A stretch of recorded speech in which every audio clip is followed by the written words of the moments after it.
Hello, and welcome to Bodied, a Cloud9 Fancast. After got some shenanigans, but we got the crew here. We have Frozen Creek and Dr. Manhattan. And we're gonna talk, I'm gonna be upfront with everybody, we're gonna get sad. So, if everyone's ready to hop on the sad roller coaster, the sad coaster, let's get into this. Introduce Or, yourselves. or last episode was Meltdown, right? Yes, so I guess this is now the nuclear winter phase of... Yeah. Um, no, I think this is like the bomb actually dropping, like it just It hit, and now this is like the hasn't even exploded yet? no, or sorry, it's exploding right now. Oh, okay. This is Also, basically threat level midnight at this point, I would say. yeah, like we're hiding on our desks, and hopefully the Cloud9 team is hidden somewhere in a refrigerator, trying to survive the nuclear blast. But Oh, that won't work. yeah, it's true. I saw it in a movie once. That movie was trash. It was enjoyable in a way. All right, agree to disagree.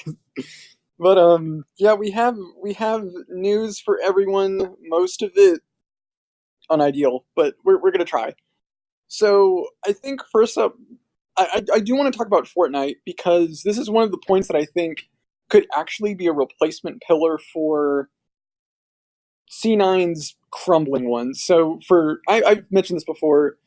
This hasn't been something that other people have mentioned and sort of come on, but I'm going to keep saying it until it becomes a commonplace in the C9 community. So C9 has four basic pillars. They have Overwatch League, LCS, and CSGO, and Rocket League. And this is all because all of these teams have gotten big accolades. They have a big fan following, and everyone really enjoys them. This is how C9 basically makes their most of their money is through these four teams.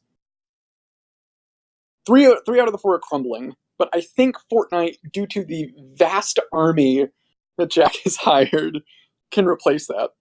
And we have some really capable people. Hysteria, who is a Fortnite player slash streamer. He plays with Ninja in the Fortnite Fridays events. He does some other solo events on the side, I think, as well, whenever they do pop up. But I think for now it's mostly been Fortnite Friday. But him and Ninja are really good. Watching his stream, it's fun, and he just has a lot of skill. And you see that at the event. Sometimes he doesn't get to go all the way, but I think a couple of weeks ago he did win first place, and the one before that he got fourth.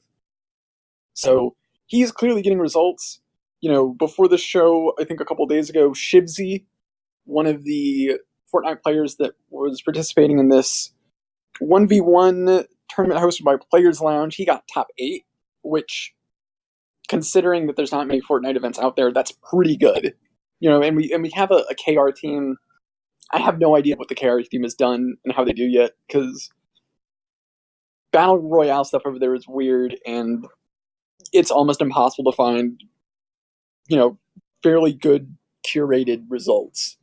But I think if all of the Battle Royale, not Battle Royale, but Fortnite, if that can all work out and we can retain good players and continue to find good Fortnite players, I think that could maybe become a new pillar, if not just replace one. I don't know how you guys feel about it, but this is something that I've kind of been toying around with recently. Most definitely. I would say in terms of the Korean one, give them the benefit of the doubt, because right now I think it was on Polygon or whatever, that it's been barely out for like can't be more than like 3-4 weeks in Korea. So I mean it's like they just got it. But yeah, clearly we see that the C9 is sparing no expense to basically just expand. The fact that we have someone like Hysteria one is just good PR, considering that he's basically playing with what is easily the most popular player in the game right now, in Ninja. Not to mention that I think they have like 2 separate other teams, which is like, whoa. Yeah, we have Cloud9 White and Cloud9 Blue. Okay, we're going the Samsung route then. But yeah, the fact that they're definitely they definitely see that there's growth in this. Not to mention, again, the esports scene is still a bit, I don't want to say fresh, but it's still a big question, because we hear all the numbers that Epic is planning on putting into the scene, which I'm curious to see in the future. But I mean, you can throw all the numbers you want, but I'm curious to see how they do it. Which I don't doubt that they should do something pretty decent considering some of the very limited events we saw weren't bad. Yeah, And yeah, yeah, I think the scene is definitely still in its very early infancy, but I think what is great about Fortnite versus like Battle Royale or H1Z1 is that they're actually putting a lot of work into this and making it really stand out and be separate from other Battle Royale games. You know, you have Islands of Knee and H1Z1 Battle Royale. They're basically all the same game of drop down to island, shoot people, try to be the last man standing, Hunger Games style. That, you know, and it's basically just to have like, oh, here's how guns and vehicles work in this game, and that it's slight differences of how mechanics operate. But with Fortnite, they have such more interesting mechanics. You know, they have this, you know, item rarity system. They have traps and a building mechanic. You know, they have really interesting items like the disco ball grenade or, you know, other stuff that just makes this game stand out and can actually become its own thing and not having to rely on sort of the genre to keep it going. So I think that's one of the things that the scene definitely has for it. I think it's all a matter of how Epic and other tournament organizers can keep the game and the scene fresh without people getting bored and moving on to the next big thing. yeah, I was about to say that's actually the biggest point. That's kind of where that's the last thing I'll have to say about the Fortnite thing is one thing that kind of sorts it out from the other battle royales that we see like H1Z1, PUBG, is the fact that Epic is actually showing that they really do believe in this as well. Like, I mean, we've heard scattered. There's very limited, for lack of a better term, communication we get from Bluehole with PUBG, and I'm not sure who. I don't really follow too much of H1Z1, so I can't really say much about that. But no, like Epic has been relatively transparent compared to the other guys, and they definitely show that they're putting support. And ultimately, when it comes to like stuff like this, we've seen it in League and CSGO and Rocket League. That ultimately, how much dev support we get is what really shows like how much in general how big the scene will be or could be, and if they will actually be listening to some of their pros in terms of like if there are issues to it, which hopefully they'll get some sort of voice. Yeah, for sure. Frozen, do you have any thoughts on Fortnite? I don't have too many. Personally, I'm not a huge Fortnite fan, but I've actually been really impressed with how the scene has grown from the first time I played it maybe 2 months ago. And I'm glad that we are putting together a winning team. And it seems to be one of the bright spots of what's been a rather gloomy last couple months for the Cloud9 roster. I don't have too much to add beyond that. All right. So I concur Well, with you guys. let's keep the good feels rolling because Rocket League remember those pillars that I mentioned earlier. They won the Climb Grand Finals against NRG. C9 Rocket League has just been another bright spot in an otherwise gloomy storm cloud because I'm surprised, first of all, that there hasn't been any monkeying with the roster itself. You know, Squishy Torment and Gimmick has been Cloud9 Rocket League from day one, and they haven't really lost anything. You know, they have been getting top four, you know, at the World Championships. They got top four, which I think is very respectable. You know, they got top three, I think, in the North American playoffs, which is, again, pretty good result and pretty respectable, especially considering how G2 and NRG was playing then. And then you look at this tournament, Cloud9 beat both G2 and NRG, I think, and looking a lot better. So clearly this team has whatever they are doing, it is working. You know, they have the talent. Everything is fine. Please don't touch it because they're putting up the results that fans and the org wants. Yeah, I think when it comes down to it, that they've done a really good job keeping the team together, but also keeping them motivated enough to keep pushing on. Oh, like once you kind of get to like the top tier of a game, it's kind of hard to always push higher and higher. And it seems like they're doing the work to try and get there. Obviously, I don't think they're quite there yet, but they've done a lot of work to try and become the top team. And they've always been just a little bit away from pulling off some major victories. So I've been extremely impressed with how the Rocket League team has been. Yeah. Yeah. I was gonna say, yeah, especially when you consider during that tournament, like some of the team that we had to go through to beat that. I mean, you're talking about NRG, who were what, like the world runner-ups at, like, I think in the most recent major. I think so, maybe. Yeah, I think they were runner-up to Dignitas, and then you also had the last champions from RLCS, who've usually had our number to some degree, G2 Esports. I mean, and the fact that they've been putting up, while they still short of just winning one, this is probably like one win I'm definitely content with because it's been a bit of time, but of all the teams like that I've seen, at least from our org, they're the ones that are definitely putting up pretty consistently high results. So that's definitely a brighter spot on our pillars.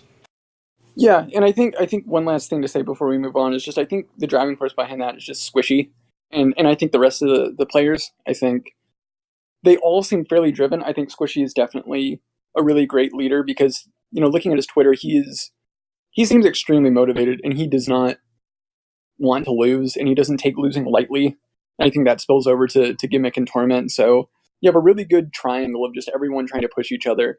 And, you know, if they lose, they're like, we're gonna try and not lose again, and we're gonna really, really push through and try to improve. So I think that the team is motivated and they're definitely showing results. So I think that, we have to give them a lot of credit.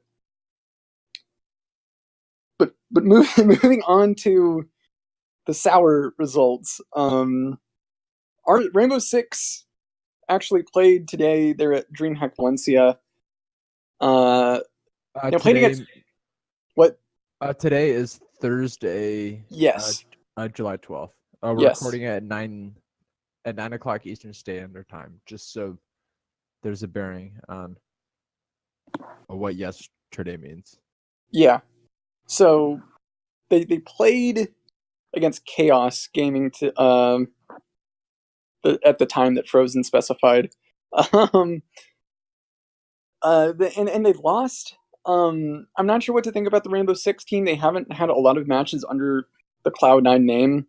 It could be that they're still trying to, maybe when they're like a higher tier of play, and so now they're trying to figure things out.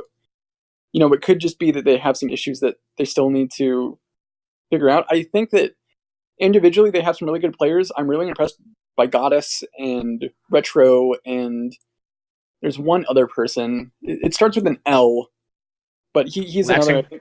Yes, him. I think he's another veteran of the R6 scene, and those three have really impressed me with just the amount of heavy lifting that they were doing during their match, and they came close to a lot of points. I think mostly it's they have an issue with cohesion and trying to settle down. I think a lot of times they get really excited when something's going on and they maybe just lose sight of something. They overstep a little bit more. They don't pay attention maybe nearly as much to stuff going around. It's weird, and I'm not a Rainbow Six expert because I don't know the game very much. I've only played it a couple times, but I think that the team definitely has potential. I think if you give them time to grow, figure out their issues a lot, with them and their coach, I think they can definitely win a lot. I think it's mostly of how they go about scrimming and practice and improvement. Absolutely, and also another reason to kind of just give them a bit of leniency is I think that this is like the first LAN they're doing under the C9 brand now. For the most part, R6 Pro League is an online tournament, so usually that tends to produce slightly different results, as we've seen in like stuff like CSGO. Yeah, I think that they just need a bit more time to gel out. I think I still have to watch some of those VODs because I didn't really get to watch it too much. But I mean, it's slow improvement. We've seen some like some of the stuff that they've been able to pull off in Pro League, and I'm definitely, while not content, I just definitely have to wait till things probably in about a week or two gel out, especially because I'm still as well trying to learn the game. So yeah, overall, just kind of to kind of put a lid on this whole thing. Excuse me. Yeah, is definitely just, I would say, given the benefit of the doubt, considering this is like their first like big LAN. Yeah.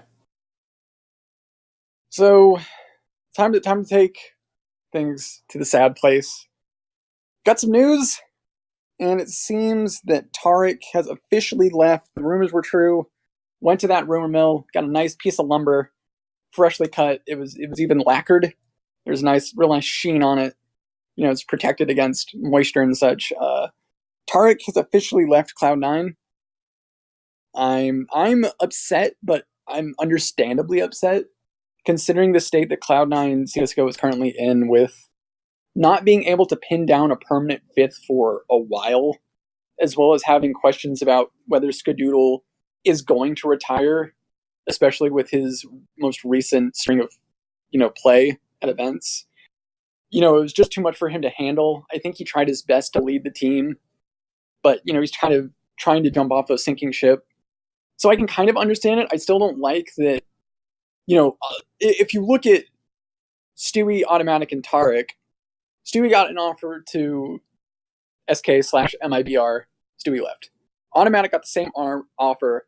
Audi said, no way, I'm not going to do that to C9. I'm going to stay and really try to help out my team. Tarik, you think, would do the same, but then I think due to current circumstances, Tarik said that this is too much. I need to have a change of scenery. I don't want this to be another optic situation. And he left. So now we are most likely going to be playing Styko and Golden on our roster, along with Automatic, Rush, and Skadoodle for the London Major. I think it's in London. Yes. Definitely tragic to see him go. I would say probably in a lot. I mean, again, the best memory that I have of that guy is again during the entire during most of our group run during the Boston Major, which he played an insane part in, and that's something that I can never forget. And it does suck that we try to do everything. We probably tried to do everything we could to get him to stay, but ultimately the whole root problem of the fact that the environment hasn't really been the same since Dewey left, and we've been shuffling between 2 5-mans, and neither of them have worked to great results. Overall, that's quite again still just the only word I really have for that is just tragic. And I would say unlike the Stewie one, this one doesn't leave as sour of a taste, because I think when Stewie left, it definitely kind of hurt a bit more. What Stewie did was unforgivable. You don't sign a multi-year contract and then immediately go, yeah, I'm actually going to go to this other team, and just completely throw your org's plans for the team into disarray. Yeah. You just don't do that. That did absolutely suck, and I won't really defend that, but in general, it's just the fifth man, the whole fifth man situation has been super tragic, and I just hope to God it really doesn't hurt even more with Tarik, though I kind of have a gut feeling that it does, considering he was just such a major part in just the entire team played, and even in our darkest spots after he left, he was pretty much and maybe at glimpses Skadoodle were the only bright spots, but yeah, overall, if I could just put a lid on this, it's just your daily reminder to thank Tarik for being a big part in our major run. Yeah, I concur with pretty much everything you said.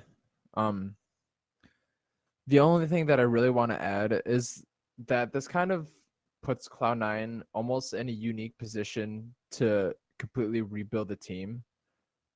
They've kind of been floating a fifth man in and out, trying to find, I guess, someone to just take over and play while we sort the roster out. And I feel like it was almost kind of the plan to let the big players go once Stewie decided that he was going to leave. I hope that the org has a long-term plan for the CSGO roster, because I don't think there's anybody who wants to see us not in the game anymore. But I feel like we're kind of in a unique position where we can pick up some new NA talent, try out some rookies, and try and build a team from the ground up, kind of like what we did with the OG Cloud9 League roster. So I'm hoping that there's a long-term plan involved with the team, but I'm kind of worried because now we've lost probably our 2 best players in just what 2 months now, and maybe a bit more than that. 3 months, 4 months, and I Yeah. think that the only viable plan going forward is a full rebuild. Honestly, I I I cannot see this team winning a major with any of their recent additions, and I think that the long-term plan should be to win a major, maybe not this year or next year, but to be competing in major tournaments the year afterwards. And I think it would be cool to see them work a team from the ground up with a bunch of a new North American CSGO talent.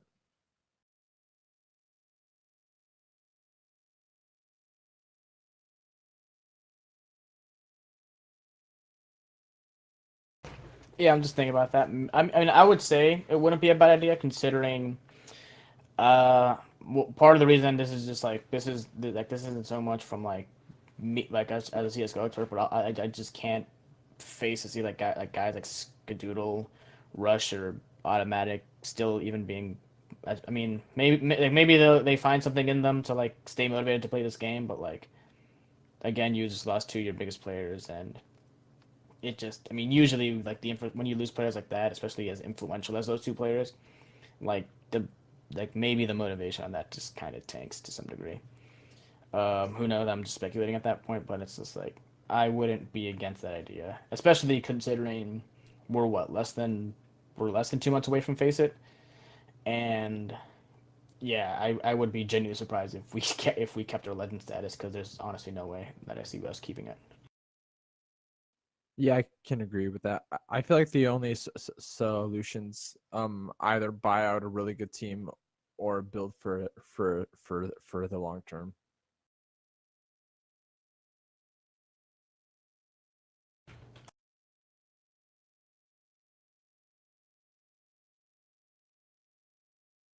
But I think that's about it for CS:GO, unless you guys have anything else to add. Yeah, that's about all my thoughts. And Oh, actually, it looks like we lost Havoc Plus, so I guess we can just keep going on because I actually don't have a timer of what. Oh, sorry. Okay, The so chat is that. Yeah, I was trying to push us on to is Overwatch next? yes, sorry, my hotel Wi-Fi cut out. Are you But yeah, saying that the Comfort Inn and Suite isn't does not have the premier Wi-Fi in this is Indianapolis? actually a Homewood Suites, which is a subsidiary of Hilton. I will have you know. Bougie. Yes. But yeah, let's move on to Rocket League. So, or not Rocket League, shit, Overwatch. So the Hurricanes played recently. I forgot who they played, but they won. Uh, Pretty close. It was a 3-2 win. They're looking a little better. I think they're struggling a bit with explosiveness because Craggy was able to do so much just on his own, and now they're trying to play more around that. I think they're struggling maybe a tiny bit to adapt to this double sniper mess and having to play more around snipers like Widow, especially after season 1 contenders where the meta really shifted towards this brawly, quad tank situation. So they're having to move from being really brawly to being more kind of precise.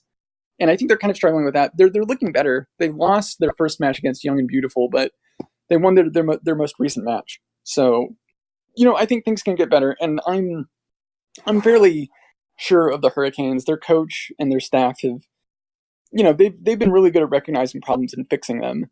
So I think there's nothing too bad to worry about for the Hurricanes.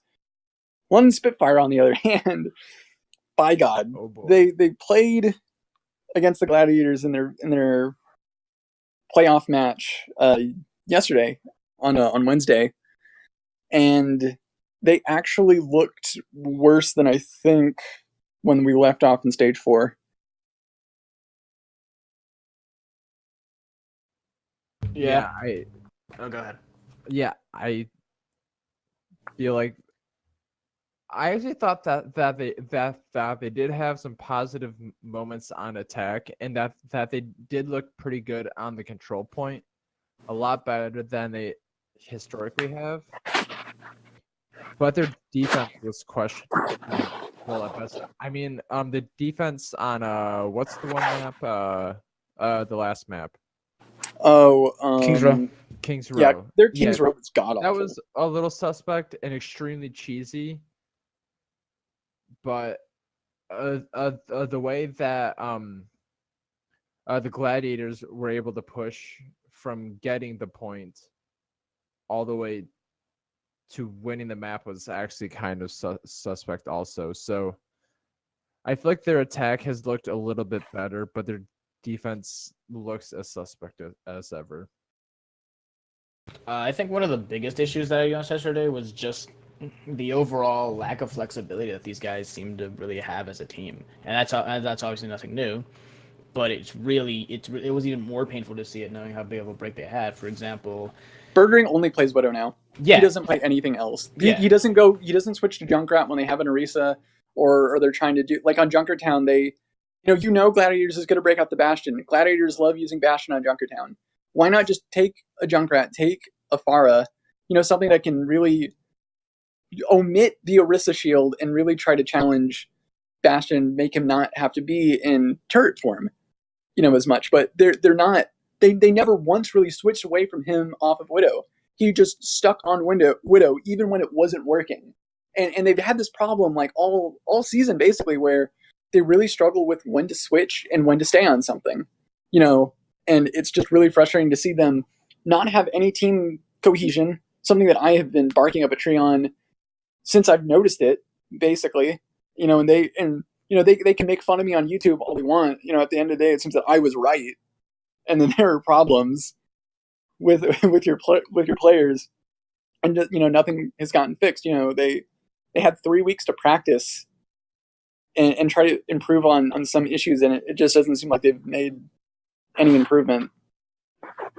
Yeah, I think that was definitely something that was very noticeable. And there was like a really weird point on the attack in Kings Row where like the roles kind of switched, and like you saw Prophet on Widow, which we never really see him on, and then like Birdwig was playing Hanzo. They were doing the typical double sniper comp, and it was just really weird because you could tell that both were just uncomfortable with it. And the off tanks as well has been kind of a problem, and just gestures.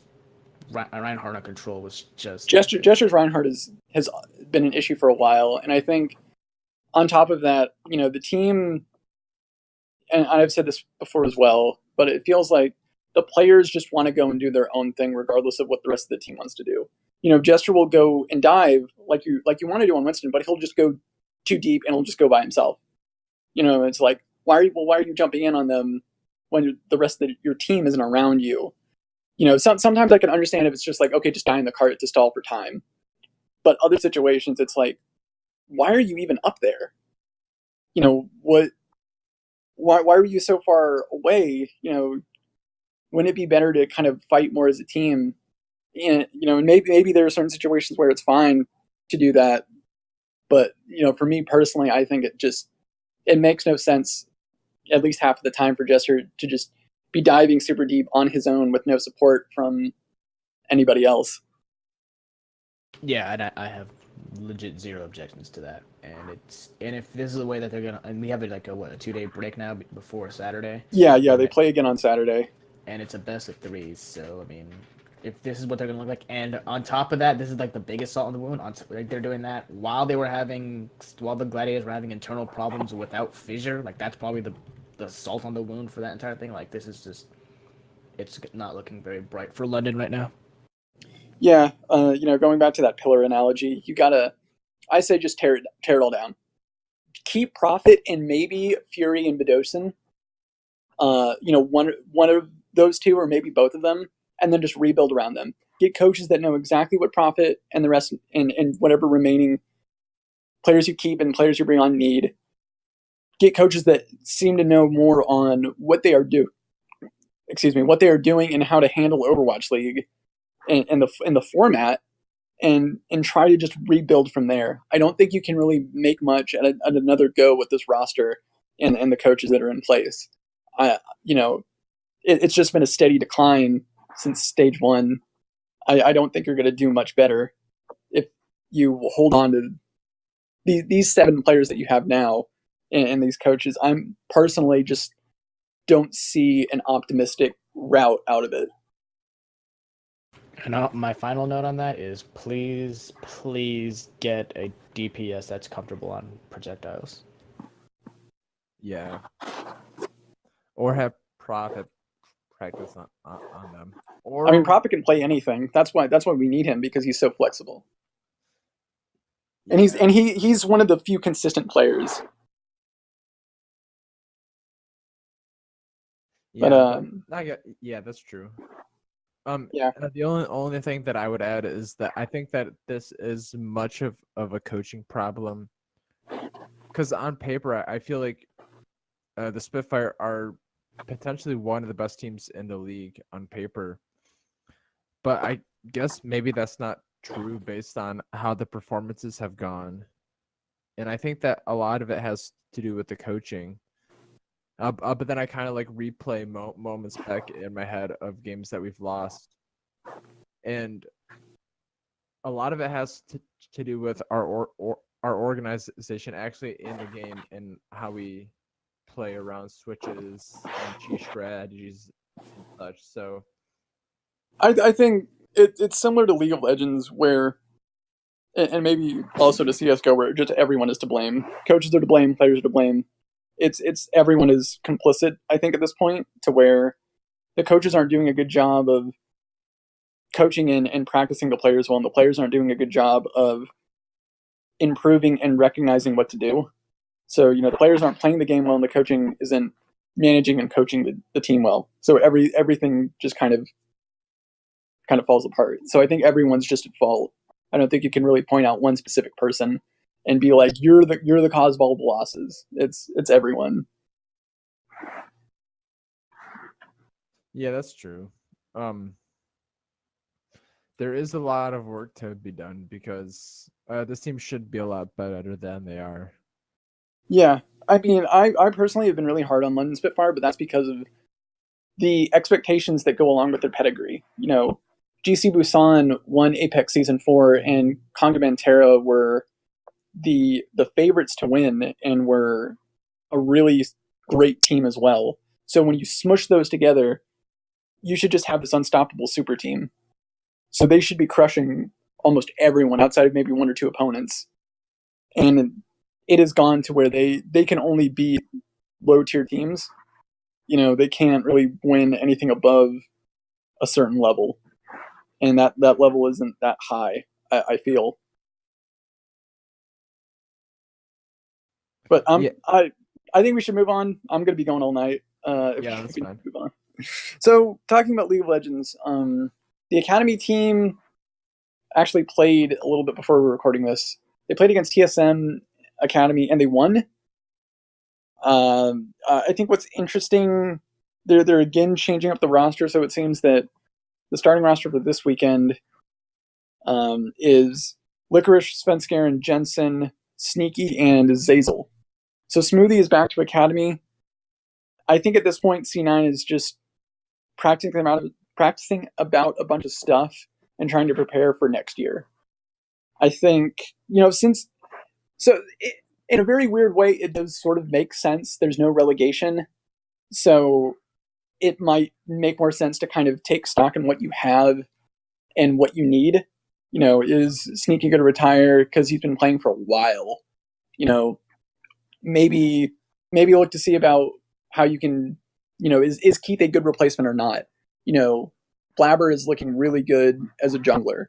So maybe start getting him familiar with playing against or playing with a bunch of the other starters so he can have an easier time playing with them on stage next year. Licorice is looking really good. Shiro is also looking good. Do you switch them out? Do you keep them both? Jensen, I think, is going to be a resident next year. How does that affect your import options? It could be that, but at the same time, I think it's weird. The Academy team played well today. They had a few hiccups, I don't think we're going to talk about that much. I think mostly it's going to be about the roster. I'm not sure what to think of Zazel when he's played on stage. He's had a lot of hiccups, a bunch of being where he's not supposed to be and dying when he's not supposed to be. He does have, I think, better shot calling. Smoothie is more reactive, while I think Zazel is much more future focused. So he always seems to consider, okay, if we take this tower, what can the enemy get? And then he tries to weigh the options of what to do and what they'll do. And I think that's really important for the game. But I think it's a matter of, well, how mechanically skilled is he? Is he still too much of a rookie to hang with LCS pros? Will he reach a level that Smoothie reached at one point in his career when Smoothie was considered the best support in North America? I don't know. Yeah, it's interesting. Actually, I think I just read it. I think my source was Unicorn. It's another esports site. Apparently, what they're gonna do this weekend is actually Sneaky's coming back. He's gonna be playing mid actually, while Jensen. Oh, okay. And so they're gonna try. They're gonna try the funnel strat. Yeah, which is even with the nerfs is still pretty viable. Yeah, I would say that right now because even if we win out, it would still put us at like a mid to low tier like seed for playoffs, which again should ideally be the goal. I say ideally very loosely because it's like, yeah, how many teams start 1-5 now? Like how many teams start that out and end up making playoffs? And we don't really have that much of a bubble to work with what 10 points. So it's like unless some major fluke happens with all the top 4 teams, which most of them are looking pretty good right now. It's our world chances for even Gauntlet are looking very slim. So, in terms of what we have to work with right now, I would say the only place I would definitely start working with, one, Jensen is going to I believe that Jensen should be an import next year. Doing a bit more research. Most of these guys are signed, so it's not like it goes up in the air like at the end of this year because I've looked up there was a decent amount of player contracts that ended in 2018. Maybe like some of them are internationally, but considering we have these guys locked, unless someone wants to have someone say buy out for Jensen or if he wants to leave on his own volition, it's him. But I would say Licorice is definitely a good place to start with. I mean, he's been given pretty decent performances despite our record. Yeah, Sneaky's definitely starting to become like kind of a relic of his former self, and it's sad to see because he was the last remnant of the OG Cloud9 era.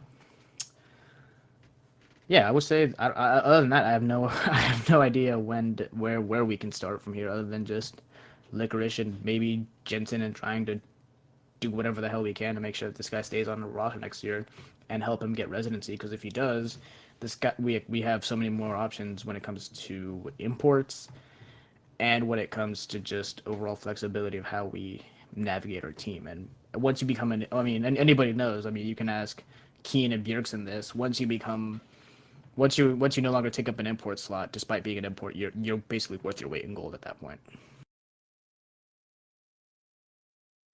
All right, I have a couple questions for you guys. Can you guys guess who has through the first 4 weeks? Is that where we're at?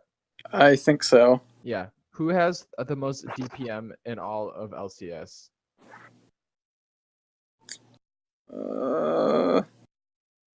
Golden Glue?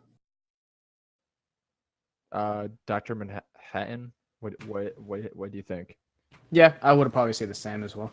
Why? Primarily he's hitting all the things. Yeah, but he's pretty much the one guy pretty much usually when Svenskeren usually goes for a bad engage or even when we're ahead, he's usually the one that's trying to start off fights or get picks. So yeah, I'd probably say why I would guess.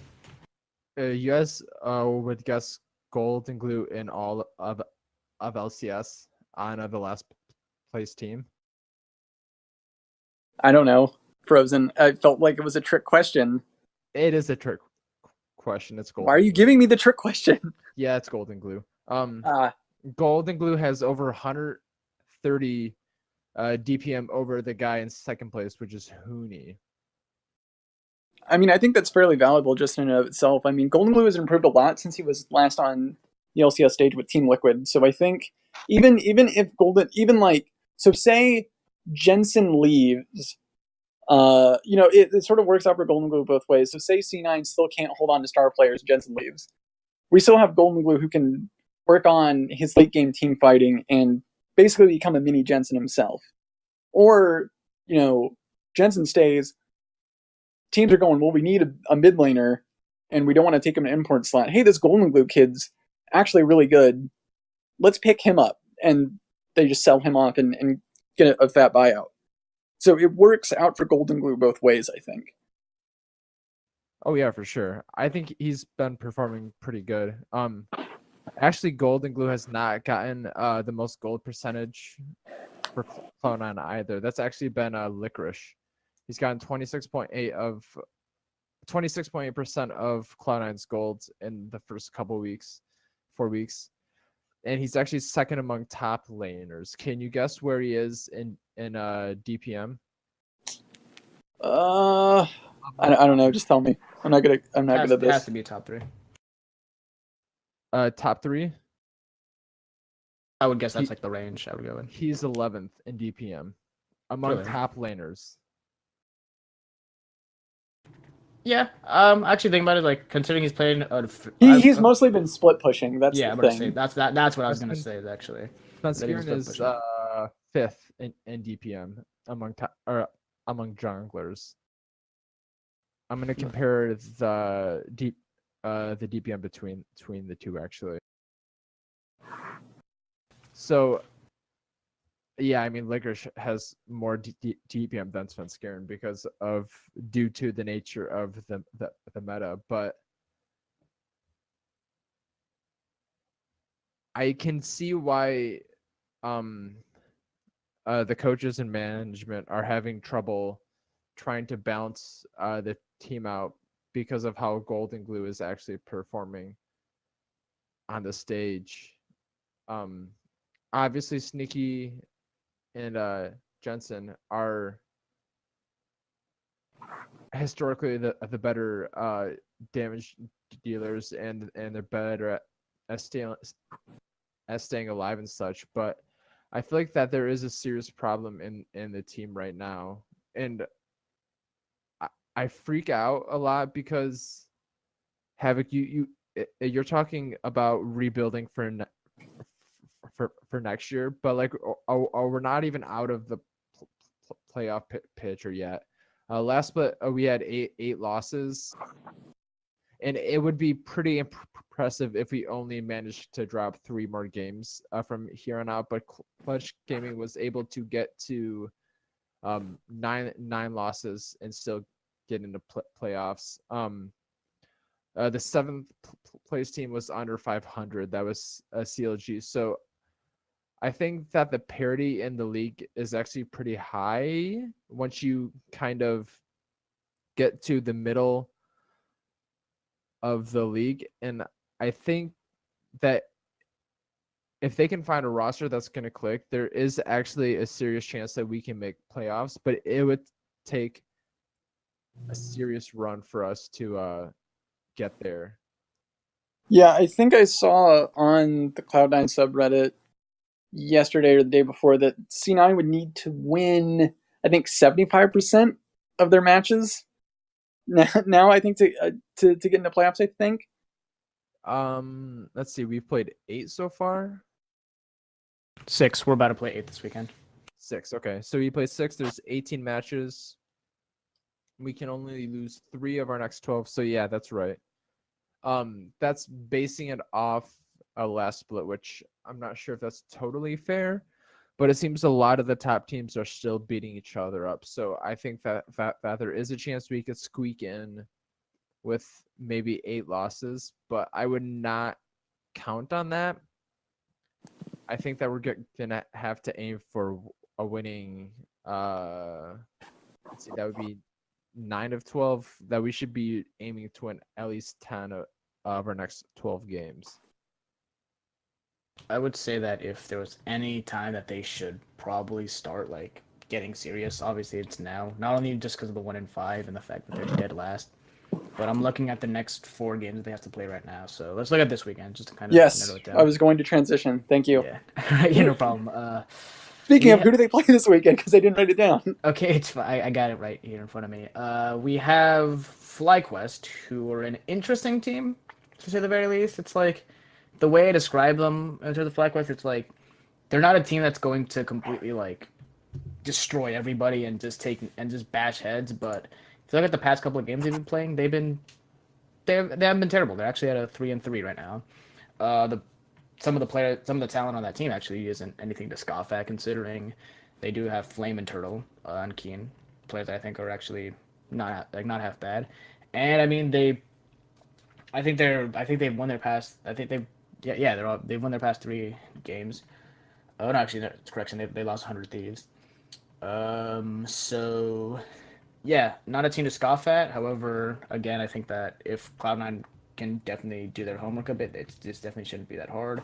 And then on Sunday you have CLG, who are an interesting case. I can't really say that they're terrible, but I can't really say that Logic Gaming is good right now. I think that they're honestly the gatekeepers to like being a playoff contender or like being bad. Because like if you're better than CLG, the way I see it is if you beat CLG, you could probably make playoffs. But if you can't, then it's like yeah, you're probably not very good. So they should definitely take this weekend absolutely seriously, just to get a few wins on the board.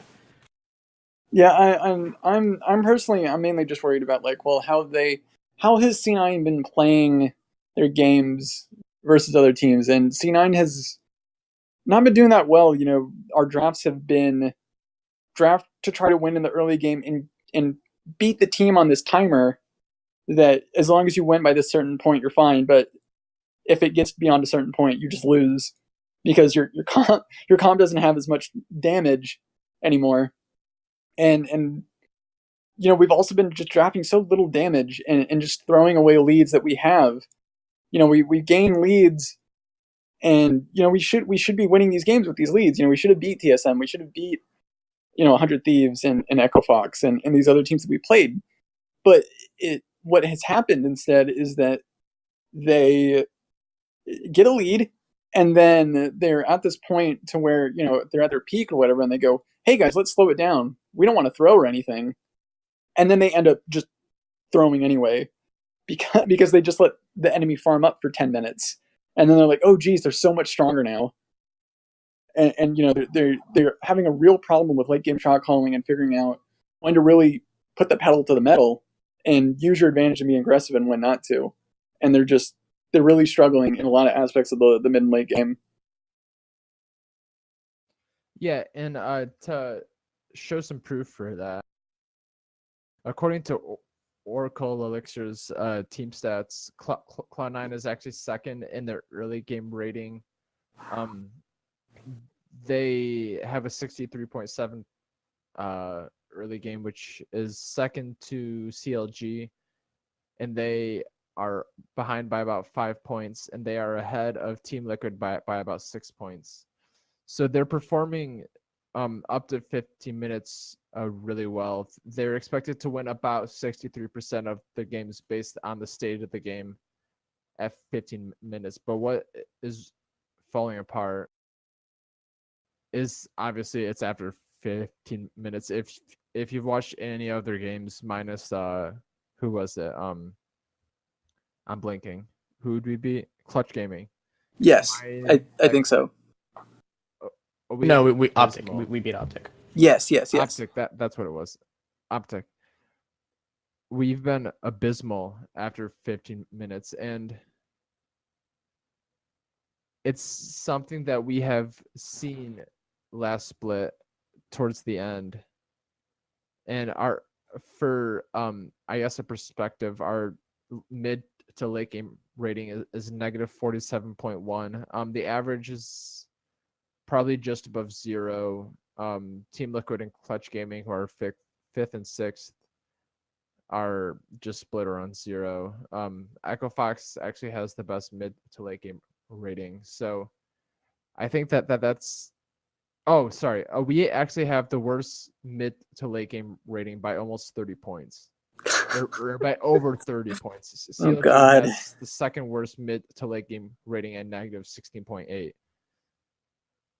It's like, it's probably one of the biggest differences between early game rating and mid to late game ratings in all of Oracle Elixir's recorded stats. I'd honestly believe that, and that's without looking, so I cannot confirm that, but it's a problem.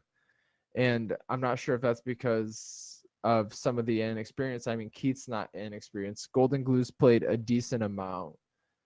Zazel's obviously new. Licorice is inexperienced, but Svenskeren should honestly be leading the charge, even if the roster is inexperienced, because of how much experience he has winning and how much experience he just has. And it's disappointing, honestly. Yeah, I think there's a lot to really unpack from that. I don't personally. What I've been saying is that it's because Sven is a very instinctual player, and that really helps with the early game. You know, if you watch the games, he looks fantastic in the early game. He knows exactly where to go. He knows which lanes to help out and to really gain us the lead. The problem is when we have that lead, we have no idea what to do with this, and we saw this last season. You know, and a lot of people forget this or choosing not to mention it, but you know, they're just not doing anything with these leads, and I think that's because he can't really apply his instincts. You know, at that point, it's about how do you manage the minion waves and how, you know, like when you contest an objective and a bunch of other stuff that really doesn't apply to how Sven plays, you know, and especially since we lost Impact, a lot of that late game shot calling is gone.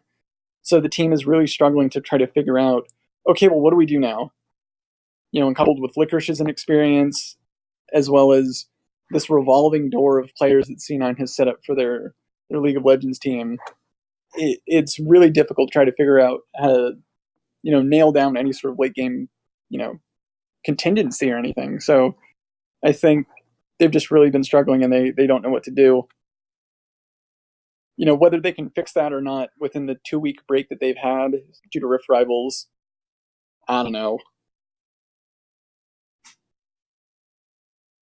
I would say to kind of put a capper on all this, at least just from my perspective, we're going into a new patch now, so it's nothing completely game shaking. Only big things to note are Aatrox rework, which we saw at Rift Rivals. So hopefully they've been practicing up on that, or if they're not comfortable with it, just please ban it because it's abysmal in terms of just how much it terrorizes the top lane. I don't think we'll be seeing too much Aurelia, so like just because the nerfs really did hit her hard. And yeah, that's pretty much the only big keys of competitive when it comes to the patch this week. So I hope they did their homework a bit. I hope the 2-week break will definitely help them get together, and we'll see how Sneaky Mid does. Hopefully we can just stuff him with a bunch of gold and then he'll take care of the rest. But I think unless we have any other things to discuss, I think we should move on to predictions. So if anyone has any other outstanding things they want to talk about. No. The only thing I'm gonna say is that if we want any chance of making playoffs, this week has to be a 2-0 week.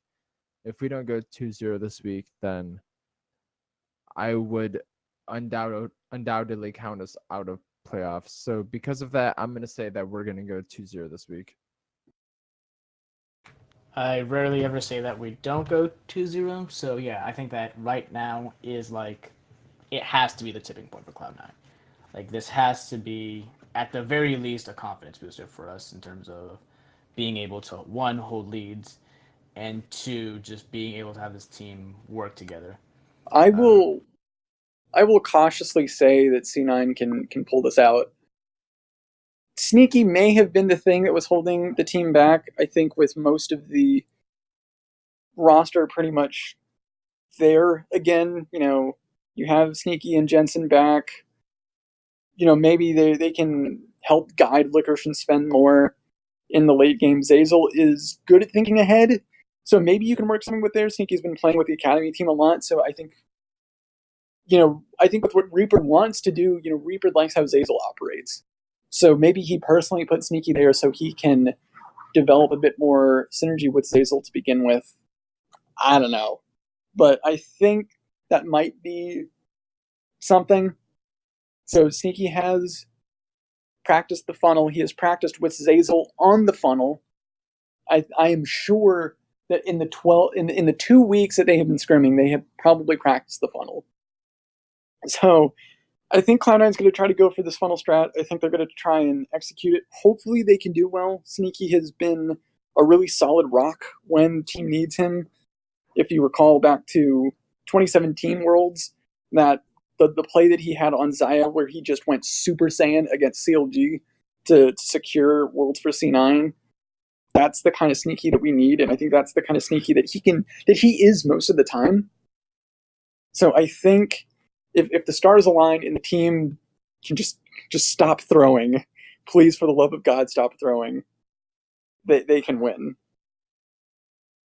But they have to stop throwing first. Yeah, pretty much everything that I would say as well. Yeah, the last thing I'm gonna add is that I would be very surprised if Sneaky plays mid both games. I think it's kind of a what am I looking for? I think it's kind of a bait for the like mind games. They're gonna play a funnel the first game, and then they're gonna let Heimer through, then pick Ashe in the second game or something like that. So I'd be very surprised to see Sneaky play quote unquote mid both times. All right.